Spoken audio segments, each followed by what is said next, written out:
Arithmetic sequence progression की basic से लेके आज की वीडियो से अगले 5-6 वीडियो में सारा टॉपिक कवर कर दिया जाएगा। ट्रिकी से ट्रिकी एग्जाम में आने वाले सारे क्वेश्चन कवर कर दिए जाएंगे। सो आज पहला सम, अर्थमेटिक सीक्वेंस प्रोग्रेशन और सीरीज में डिफरेंस क्या होता है। सो हम समझेंगे अर्थमेटिक सीक्वेंस और progression is an ordered list of numbers where the difference of consecutive terms is constant. Arithmetic progression term is used more in India, whereas arithmetic sequence term is used in USA. Arithmetic sequence और progression में कोई फ़र्क नहीं है। Progression word India और England में use होता है और सीक्वेंस वर्ड यूएसए में यूज़ होता है।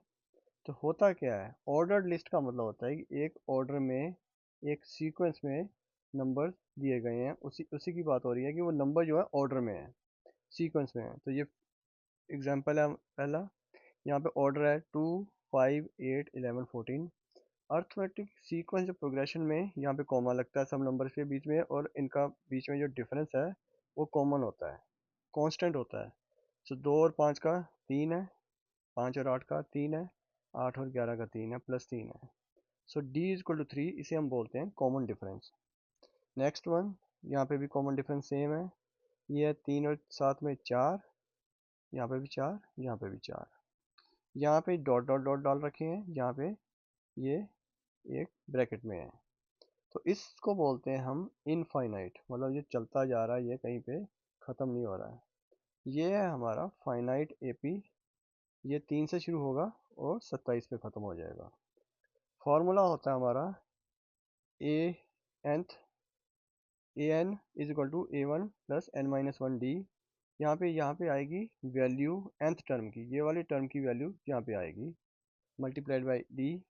ये आगे जाके फार्मूला हम अच्छी तरह समझ जाएंगे।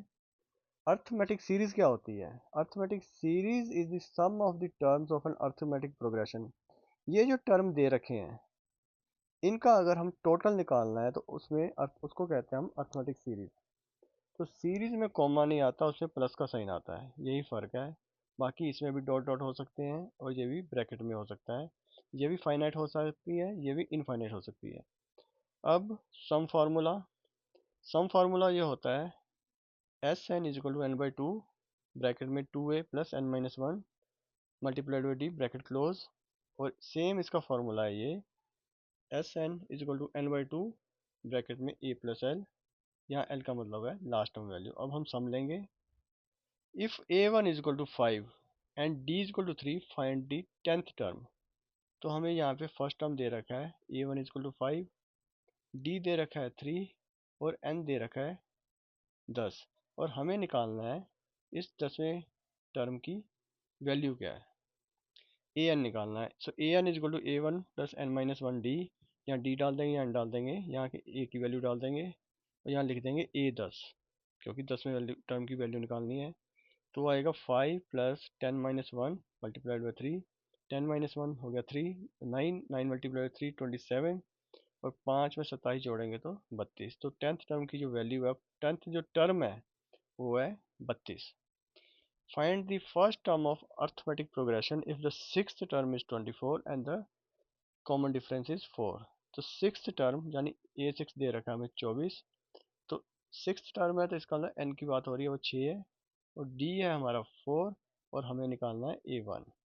ए वन निकालना है, यहाँ पे आ जाएगा 24, यहाँ n minus one 6 minus one d, ये हो जाएगा 4, 4 multiplied by 4, 5 multiplied 4 20।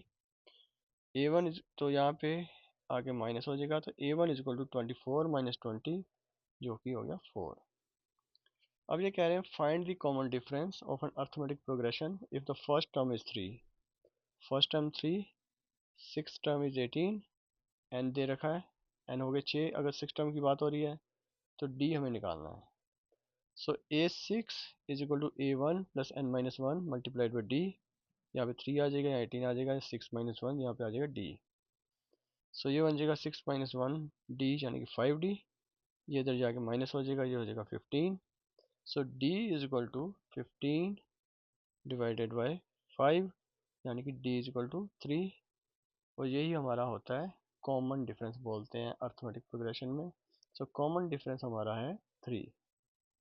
Next sum, for an arithmetic progression given below find number whose value is 45। यहाँ तक दे रखा है यहाँ कहीं 45 आएगा, उसका हमें वो कौन सा नंबर होगा उसका n निकालना है। A1 3 दे रखा है, an इज इक्वल टू 45 और d इसको यहाँ पे माइनस करके देख लेंगे।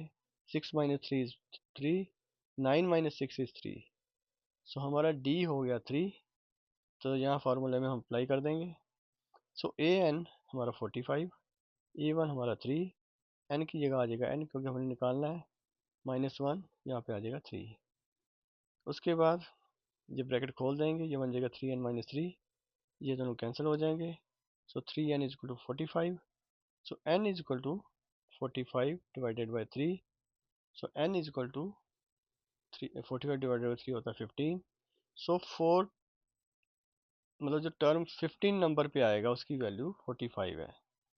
जैसे 1 2 3 4 5 6 7 8 9, 9 में टर्म की वैल्यू 27 है, तो जो यहाँ पे 15 टर्म आएगा उसकी वैल्यू है यहाँ पे 45, ये इसका मतलब है। तो आपने देखा होगा कोई भी सम एक दूसरे से मिलता जुलता नहीं है, किसी में कॉमन डिफरेंस निकाला है, किसी में फर्स्ट टर्म, किसी में n निकाला है, और आगे भी सारी 5-6 वीडियोस होंगी, कोई सम एक दूसरे से नहीं मिलेगा और सारे ट्रिकी से ट्रिकी सम कवर कर दिए जाएंगे, एग्जाम बेस सारे सम आ जाएंगे। तो ऐसी और वीडियोस देखने के लिए please like and subscribe. Thank you.